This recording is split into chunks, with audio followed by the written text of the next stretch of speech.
بسم الله الرحمن الرحیم. سلام. نورغان نوریم د افغانستان د الکترونیکي زدکړو د انګریزي ژبې ښوونکی. هیله ده چې تاسو ټول جوړ او روغ اوسئ. د انګریزي ژبې د زدکړې د لړۍ 40 درس ته په خیر راغلاست.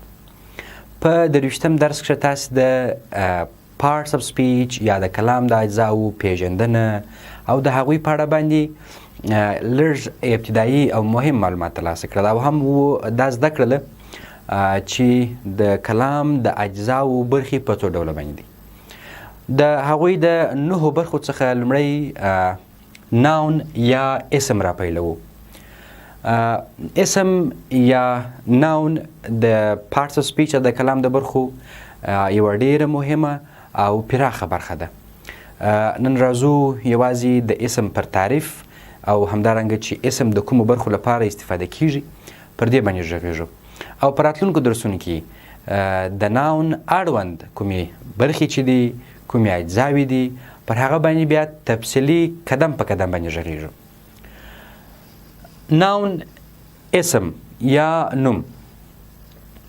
Noun is the name of a person, place, thing, animal, idea, quality, and quantity. Noun is the name of person. نوم یا اسم د یو شخص نوم دی. place د ځای نوم دی. thing د شي نوم دی. animal د حیوان نوم دی. idea د نظریه نوم دی یا نظریه ده. quality د کیفیت نوم دی او quantity د مقدار نوم دی. یعنی اسم په خپل ځان کښې په کلي توګه باندې د شخص، ځای او شي، همدارنګه د حیوان، نظریې، کیفیت او مقدار لپاره استفاده کیږي.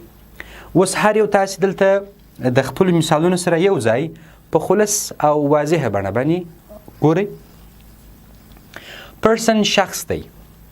تاسو ته د شخص په اړه باندې چې کومه پوښتنه پیدا کیږي یا د شخص په اړه باندې فکر کوئ، هغه به مثال ډیر تاسو یو بل حالت ته ځي مګر ډیر ساده او واضح دی. احمد دا یو شخص دی. صوفیا دا یوه ښځینه نوم دی، د ښځې نوم دی. او حنان دا هم یو نوم دی. یعنی noun is the name of person. noun یا اسم د یو شخص نوم دی. دوهم place ځای.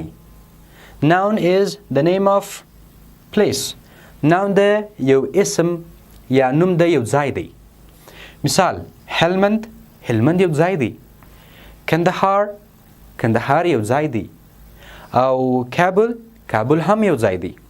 یعنی اسم د ځای لپاره هم کارول کیږي. دریم thing شی. noun is the name of thing.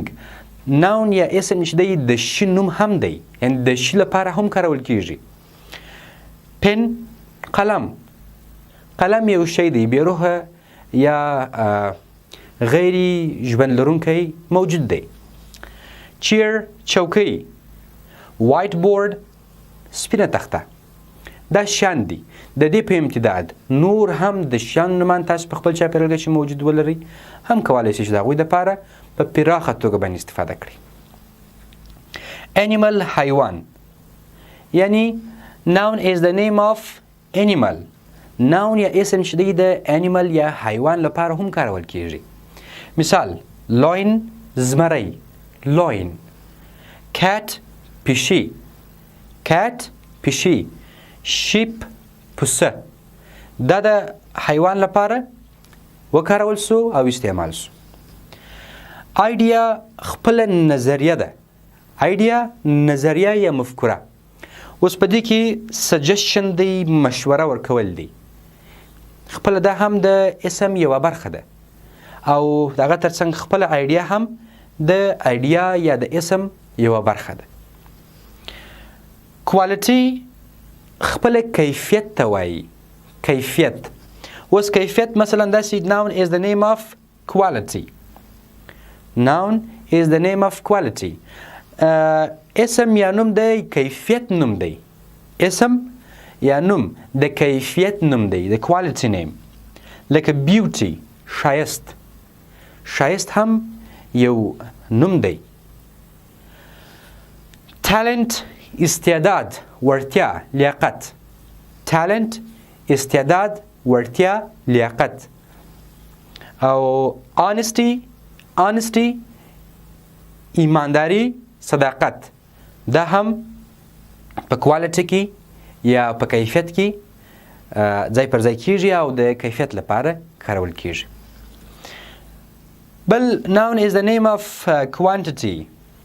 نوم چې دی یا noun چې دی هغه د مقدار لپاره هم کارول کیږي. موږ تاسو په خپل ژوند کې د مقدار پر کلماتو باندې ډیر غږیږو او د ژوند ډیره برخه مو همدغه د مقدار برخه جوړیږي. مثال لکه کیلو، 1 کیلو غوښه، 1 کیلو بوره، 1 کیلو پلمیټ یا هر هغه څه چې موږ تاسو په خپل ژوند کې استفاده کوو. هر څوک په بازار کې د دې کلمې څخه استفاده کوي، په کورونو کې استفاده کوو. هر کله چې د جنس رانیسو، خوراکي توکي رانیسو، هغوی په کیلو باندې اندازه کوو او استفاده ورڅخه کوو. ګرام دی، په ګرام باندې دی، او پاوند هم په پاوند باندې دی. نو تاسو نن زده کړل چې noun is the name of a person, place, thing, animal, idea, quality and quantity. په راتلونکي درس کې به انشاءالله تاسو ته د noun یا اسم اړوند پر بلې برخې باندې چې هغه د types of noun دي، د noun یا اسم ډولونه او قسمونه دي، پر هغه باندې درته تفصیلي وغږېږم. زموږ درسونه در سره تعقیب کړئ. موږ هڅه کوو چې تاسو ته هره موضوع ډېره خلص او واضح راواخلو چې تر څو تاسو وپوهیږئ. که چیرې کومه ستونزه ولرئ، مشکل ولرئ، کولی شئ چې زموږ د فیسبوک پاڼې باندې او همدارنګه کولی شئ چې د یوټیوب چینل پر کامنټ ځای کې هغه کامنټ کړئ او موږ ته خپله ستونزه پرېږدئ. If you have any problem, you please can leave there. Thank you. Goodbye.